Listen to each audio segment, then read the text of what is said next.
এই মুহূর্তের সবথেকে বড় খবর, মমতার বিরুদ্ধে সুপ্রিম কোর্টের নির্দেশ, অবমাননার মামলায় বড় নির্দেশ সুপ্রিম কোর্টের। কি হয়েছে চলুন বিস্তারিতভাবে জেনে নেওয়া যাক। তবে তার আগে আপনাদের কাছে ছোট্ট অনুরোধ, ভিডিওটি ভালো লেগে থাকলে লাইক, কমেন্ট, শেয়ার এবং সাবস্ক্রাইব করতে একদম ভুলবেন না। চলে আসি মূল খবরে। স্কুল সার্ভিস কমিশনের 26,000 চাকরি বাতিল মামলার রায় নিয়ে বিতর্কিত মন্তব্য করায় পশ্চিমবঙ্গের মুখ্যমন্ত্রী মমতা বন্দ্যোপাধ্যায়ের বিরুদ্ধে দায়ের হওয়া আদালত অবমাননার মামলায় কড়া বার্তা দিল দেশের সর্বোচ্চ আদালত। সোমবার মামলার শুনানির সময় প্রধান বিচারপতি বি.আর. গবাই স্পষ্ট ভাষায় বলেন, আদালতের রাজনীতিকরণ একদমই বরদাস্ত করা হবে না। রাজনৈতিক যুদ্ধে লিপ্ত হলে সেই লড়াইয়ের জায়গা আদালত একেবারেই নয়। এই মন্তব্য করা হয় মামলাকারীর আইনজীবীর উদ্দেশ্যে।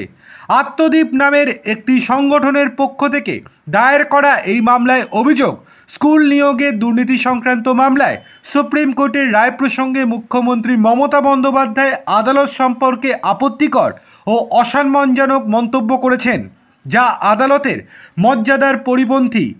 এই দিন মামলার আইনজীবী জানান, অ্যাটর্নি জেনারেলের অনুমতির জন্য ইতিমধ্যেই আবেদন করা হয়েছে। সেই প্রক্রিয়া শেষ না হওয়া পর্যন্ত মামলাটি স্থগিত রাখা হোক। এরপরই প্রধান বিচারপতির পর্যবেক্ষণ, রাজনৈতিক উদ্দেশ্যে আদালতকে ব্যবহার একেবারে বরদাস্ত নয়। মামলার পরবর্তী শুনানির দিন ধার্য করা হয়েছে 4 সপ্তাহ পর। সুপ্রিম কোর্ট পরিষ্কার জানিয়ে দিয়েছে, আইন ও বিচার ব্যবস্থার পবিত্রতা রক্ষা করা সবার দায়িত্ব, সে ব্যক্তি যেই হোক না কেন।